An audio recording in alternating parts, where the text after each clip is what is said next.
Assalamualaikum warahmatullahi wabarakatuh.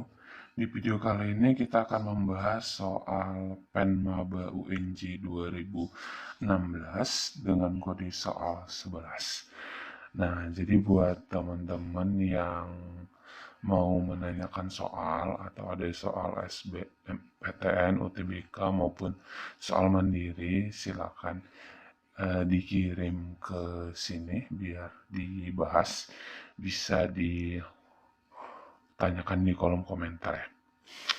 Oke, nomor 16. Unsur dengan nomor atom 8 dapat membentuk senyawa dengan unsur yang memiliki nomor atom 19.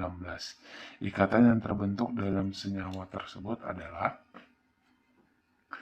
berarti soal nomor 16 ini topiknya mengenai ikatan kimia.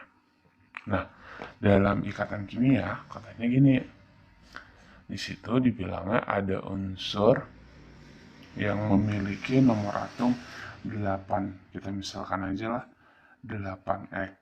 Kemudian membentuk senyawa dengan nomor atom 19, misalnya 19Y.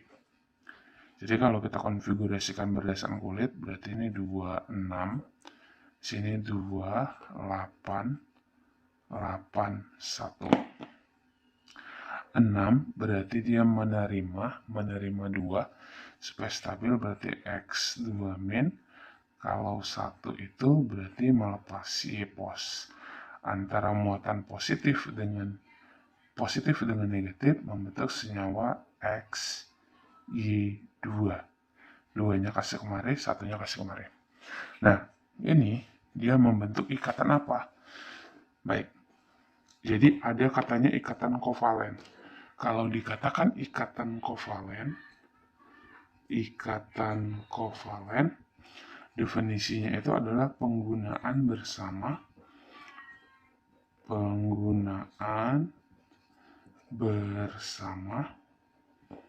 pasangan elektron.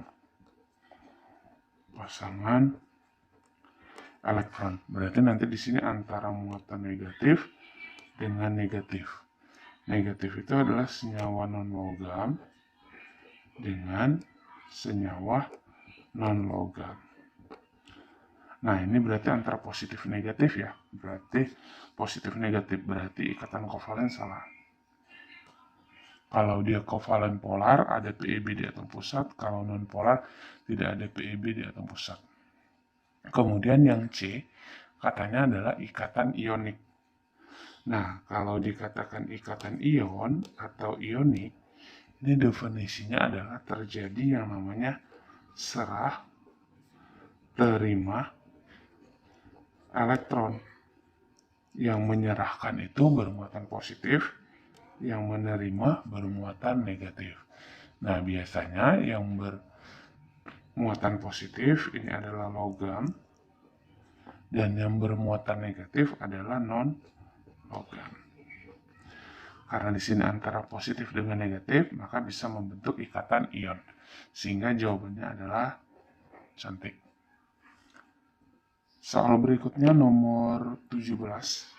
Air memiliki tekanan uap jenuh sebesar 24 torr pada 20 derajat Celcius. Jika di antara senyawa berikut dicampurkan ke dalam air dengan perbandingan volume yang sama, manakah yang akan memberi tekanan uap campuran yang lebih besar pada 20 derajat Celcius? Topiknya adalah tentang sifat koligatif larutan, yaitu tekanan uap. Pada tekanan uap, nanti ada suatu zat yang mudah menguap dan sukar menguap. Kalau dia dikatakan mudah menguap, berarti nanti dia yang memiliki tekanan uap paling tinggi. Nah, tekanan uapnya nanti yang paling tinggi. Sedangkan kalau dia sukar menguap, ini nanti yang memiliki tekanan uap yang rendah. Nah, di antara Option ini, dimetil ether, etanol, etanol, aseton, dan asam asetat, yang mudah menguap atau tekanan uapnya tinggi itu adalah dimetil ether. Kenapa dimetil ether? Karena gaya tarik antar molekulnya lemah, sehingga senyawa dimetil ether itu mudah menguap. Karena dia mudah menguap, tekanan uapnya menjadi lebih tinggi. Nomor 18, nihonium 113NH adalah salah satu dari 4 unsur baru yang ditemukan pada bulan Desember 2015. Dalam sistem periodik, nihonium memiliki golongan yang sama dengan... Nah, topiknya ini adalah tentang menentukan periode dan golongan. Dari sini kita konfigurasikan terlebih dahulu si nihoniumnya, 113NH. Kita konfigurasikan berdasarkan boleh pakai kulit, boleh pakai subkulit. Kalau kita konfigurasi berdasarkan subkulit, berarti ini dekatnya ke Rn ya, radon. Habis itu 5F14, 6D10, 7S2, 7P1.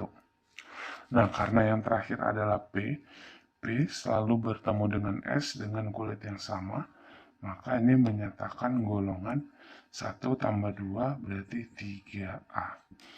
Atau kalau kita konfigurasikan berdasarkan kulit, boleh. Konfigurasinya adalah 2, 8, 18, 32, 32, 18, 3. Ini menyatakan golongan 3A. Nah, dari sini berarti kita konfigurasikan satu persatu. Yang pertama ada 5B.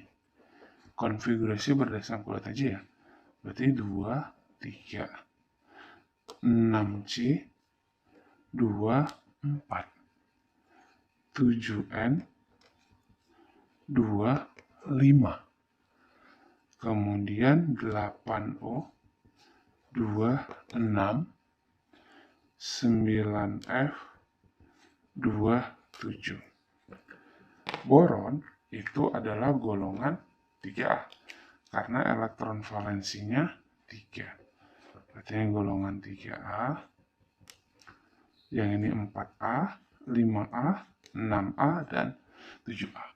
Maka yang sesuai dengan golongan 3A adalah si boron, sehingga jawabannya adalah ayam.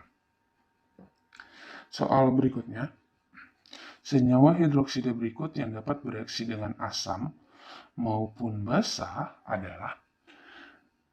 Soal nomor 19, ini topiknya mengenai kimia unsur, yaitu lebih tepatnya unsur periode ketiga.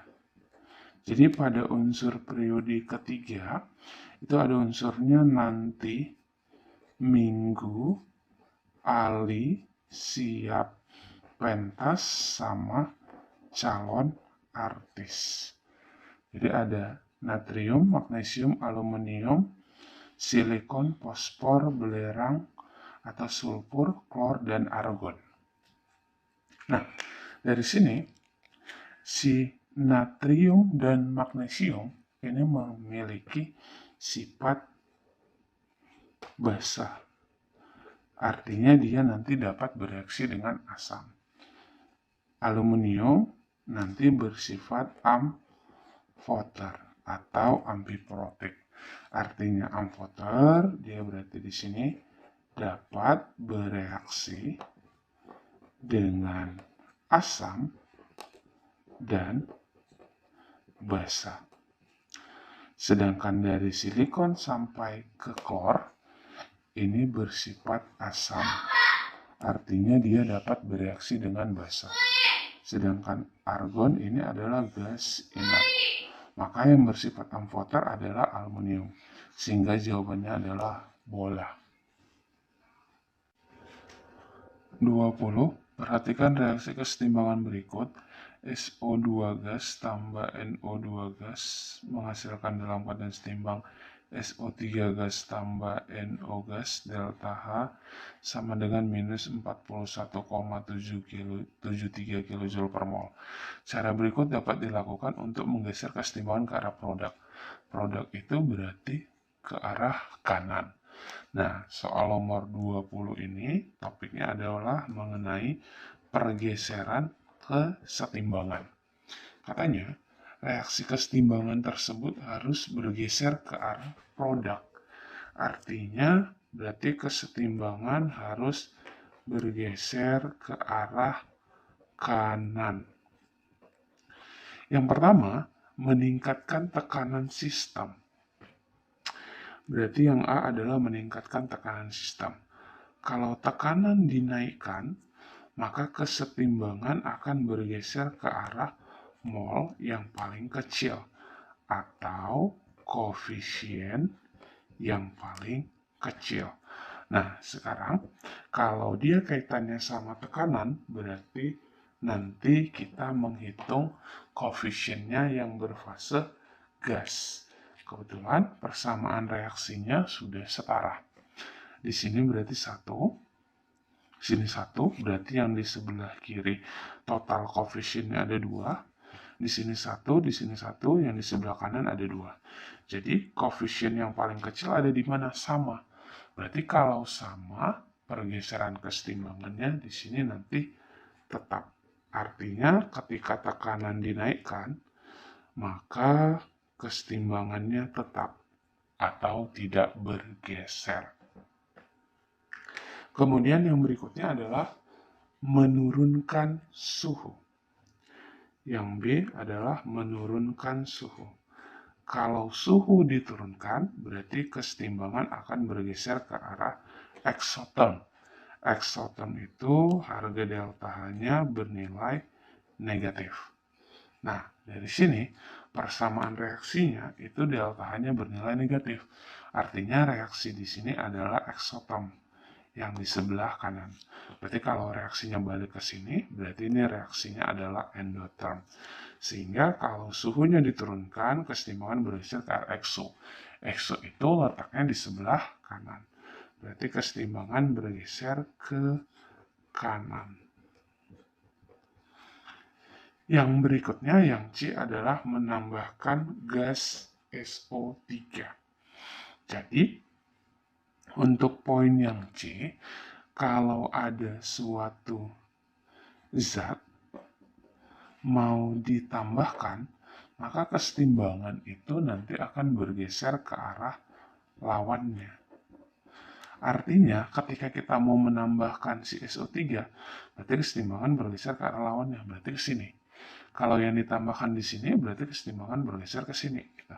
Nah, karena SO3 yang mau kita tambahkan, berarti kesetimbangan akan bergeser ke arah lawan, yaitu ke arah kiri. Berarti nanti ke kiri. Berikutnya yang di menurunkan volume. Kalau volumenya diturunkan, maka kesetimbangan bergeser ke arah mol yang paling kecil atau koefisien yang paling kecil. Nah, karena tadi koefisiennya sama, sehingga pergeseran kesetimbangannya ini nanti tetap atau tidak bergeser. Yang E adalah mengurangi NO2. Jadi kalau ada suatu zat mau dikurangi konsentrasinya, maka kesetimbangan akan bergeser ke arah diri sendiri. Berarti kalau kita mau mengurangi si maksudnya NO2, NO2 kan sebelah kiri, berarti kesetimbangan akan bergeser ke diri sendiri, berarti ke kiri. Karena pertanyaannya adalah ke arah produk atau ke kanan, sehingga jawabannya adalah bola. 21. Berikut diperlihatkan data percobaan reaksi substitusi tersier butil bromida dengan ion hidroksida. Ini persamaan reaksinya. Ini tersier butil bromida, ini ion hidroksida. Ini konsentrasinya, percobaan 1, 2, 3. Ini 1, 2, 3, ini adalah lajunya. Tetapan laju reaksi yang sesuai untuk reaksi tersebut adalah, nah, berarti di sini topiknya tentang laju reaksi. Kalau dalam laju reaksi, berarti kita buat dulu persamaan lajunya. Berarti persamaan lajunya adalah V sama dengan K dikali konsentrasi dari CH3 3 kali CBR pangkat X dikali konsentrasi dengan si OH negatif pangkat Y. Nah, kita buat dulu persamaan lajunya. Jika kita mau cari si X-nya, maka cari si OH- yang sama. Nah, kebetulan OH- tidak ada yang sama. Kalau kita mau cari OH-, cari yang tersier butil bromida yang sama. Kebetulan tersier butil bromida juga tidak ada yang sama. Sehingga kita cari membuat persamaan. Berarti kita ambil yang cantiknya ya, biar supaya nanti perhitungannya lebih mudah. Berarti yang kita ambil adalah percobaan. Ini kita anggap percobaan 1, ini percobaan 2, ini percobaan 3. Nah, kita ambillah percobaan 1 dan 2 yang angkanya cantik ya. Berarti gini, percobaan 1 dan 2. Nanti kita buat dulu V-nya. V-nya kita ambil V yang kedua karena dia lebih besar ya. Lebih besar. Kalau misalnya 1/2 boleh nggak bang? Boleh, terserah sama aja. Berarti buatnya adalah V2 per V1 sama dengan K2 per K1. Konsentrasi dari CH3 3 kali CBR pangkat X yang kedua per CH3 3 kali CBR yang ke-1 pangkat X, kemudian OH negatif yang kedua pangkat Y per OH negatif yang pertama pangkat Y. Ini konstanta sama habis. Nah, lajunya itu ini yang kedua. Berarti 2/10 minus 3 per 1/10 minus 3 sama dengan 0,2 per 0,1 ini. Jadi kalau di sini 2 semua, kalau sini 1 semua. Pangkat X 0,1 per 0,2 pangkat Y. Ini habis ya. Berarti 2 sama dengan 2 pangkat X. Ini adalah setengah pangkat Y. Nah, ini kan boleh jadi gini. 2 pangkat 1 sama dengan 2 pangkat X, 2 pangkat min Y. Berarti 1 sama dengan X dikurang Y. Nah, kalau kita mau cari yang satu lagi, persamaan yang satu lagi, kita ambil misalnya yang mudah, itu misalnya yang ini ya, 2 dan 3. Bisa kita ambil percobaan 2 dan 3. Jadi kalau kita mau ambil percobaan 2 dan 3, percobaan 2 dan 3 sama ya, langsung aja. Segini, berarti 2 dan 3. Ya, yang besar bagi yang kecil berarti ini, bagi yang ini. Berarti 4 kali 10 minus 3 per 2 kali 10 minus 3 itu kan 2. Berarti 2 sama dengan, ikutin cara yang ini ya kan. Berarti di sini kita buat 3 semua, sini 2 semua gitu. Bagikan. Kemudian ini 0,4 bagi 0,2 berarti di situ adalah 2 pangkat X. Ini kan X. 0,5 bagi 0,1 berarti 5 pangkat Y. Nah, di sini kita nggak bisa membuat persamaannya. Berarti kalau gitu nggak bisa. Kalau kita ambil 1 dan 3 juga sama, nanti kita nggak ketemu persamaannya. Jadi bagaimana? Berarti caranya adalah tinggal ini patokannya. 1 sama dengan X kurang Y. Berarti di sini X-nya boleh 1 kurang 0, boleh kan 1. Di sini 1, di sini 0, atau 2 kurang 1, berarti ini juga 1. Katanya adalah tetapan laju, berarti suruh mencari tetapan laju reaksinya. Nah, sebenarnya tetapan laju itu satuannya berbeda-beda, tergantung sama ordenya. Kebetulan untuk yang A ini merupakan satuan laju untuk orde 2. Nah, untuk yang C ini adalah untuk orde 1. Ini orde 2, orde 1, orde 1. Kalau misalnya orde 2, berarti total X sama Y-nya itu sama dengan 2. Berarti X sama Y-nya sama dengan 2. Kan tidak mungkin, karena kalau dia X sama Y-nya orde 2, nggak mungkin kan 1 kurang 1. Berarti 0 dong.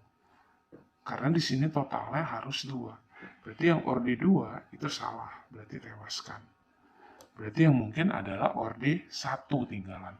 Berarti kalau orde 1, ini berarti 1 kurang 0 boleh. Atau kalau misalnya di sini kita buat 2 kurang 1, nggak mungkin ya. Karena kalau 2 tambah 1, 3, kan dia harus orde 1. Berarti sini 1 kurang 0. Berarti di sini kita bisa kesimpulan bahwasanya kalau X-nya 1, Y-nya adalah 0. Berarti persamaan lajunya gimana? Berarti V sama dengan K konsentrasi CH3 3 kali CBr pangkat 1 kali konsentrasi OH negatif pangkat 0. Udah, kalau kita mau menentukan harga K-nya, berarti kita bebas mau menentukan percobaan yang mana. Tapi kita ambil data percobaan 1 saja untuk menentukan harga K. Berarti kita ambil percobaan 1. V-nya adalah 1 kali 10 pangkat minus 3, sama dengan K-nya yang ditanya, konsentrasi CH3 3 kali CBr adalah 0,1 atau 10 minus 1 pangkat 1 kali 0,2 pangkat 0. 0,2 pangkat 0 kan 1. Berarti ini kemari ya. Berarti jadi 10 minus 3 per 10 minus 1 sama dengan K. Berarti K sama dengan 10 minus 2. Oke, berarti kalau gitu jawabannya adalah cacing. Nomor 22. Jika seluruh belerang dalam 3,2 gram kalkosit Cu2S, di sini yang dikasih tahu adalah massa dari Cu2S sebesar 3,2 gram. MR-nya 159. Diubah menjadi 1 liter larutan asam sulfat. Maka konsentrasi asam sulfat yang diperoleh adalah, jadi jika seluruh belerang itu diubah menjadi 1 liter asam sulfat, berarti volume dari si H2SO4. 1 liter yang ditanya adalah molaritas dari H2SO4. Konsentrasinya adalah molaritas. Nah, rumus mencari molaritas itu adalah seperti ini. Molaritas sama dengan mol per volume dalam liter. Nah, volumenya udah ada 1 liter. Berarti kita butuh mol dari si asam sulfatnya. Karena yang diketahui adalah mol dari massa dari CuS, berarti kita cari terlebih dahulu mol dari si CuS, di mana rumus mencari mol itu adalah gram per mr. Di sini mol dari CuS, rumusnya adalah gram per mr, berarti 3,2 per 159. 3,2 per 159 ini adalah sekitar 0,02 mol. Ini Cu2S. Mol Cu2S. Nah, mol senyawa. Berarti mol dari CS adalah, ini kan banyaknya S1. Berarti 1 kali 0,02 mol. Berarti molnya adalah 0,02 mol. Kalau misalnya kita mau cari mol dari Cu, bisa. Banyaknya Cu2, berarti 2 kali 0,02, berarti 0,04, gitu aja simpelnya. Nah, katanya jika seluruh belerang itu diubah menjadi asam sulfat. Mol belerang kan 0,2 mol, seluruhnya ini dirubah menjadi asam sulfat. Berarti seluruh mol belerang itu sama dengan mol asam sulfat karena seluruhnya dirubah. Berarti di sini kita tinggal masukkan 0,02 mol per volumenya 1 liter.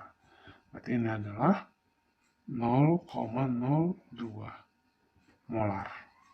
Maka jawabannya adalah ayam. Next, soal berikutnya, soal nomor 23. Berikut ini yang merupakan sistem koloid fase pendispersinya padat dan fase terdispersinya adalah cair. 23 ini topiknya mengenai koloid. Jadi, koloid itu dia bukan wujudnya ya. Ukuran partikelnya itu di antara larutan dan suspensi. Jadi yang pertama di sini ada contoh koloid, kemudian kita buatlah fase terdispersi ya. Fase pendispersi dulu. Pendispersi biar sama-sama itu. Kemudian fase terdispersi. Oke. Yang pertama ada marshmallow. Jadi kalau marshmallow, medium pendispersinya itu berwujud padat. Sedangkan fase terdispersinya berwujud gas. Kemudian ada kabut, keju, whipped cream, atau krim kocok. Jadi kalau kabut itu kan yang kelihatan itu berwujud gas. Berarti itu medium pendispersinya itu adalah gas. Fase terdispersinya adalah cair karena di dalam kabut ada air. Kalau keju kan kelihatannya wujudnya padat ya. Berarti medium pendispersinya padat, fase terdispersinya cair.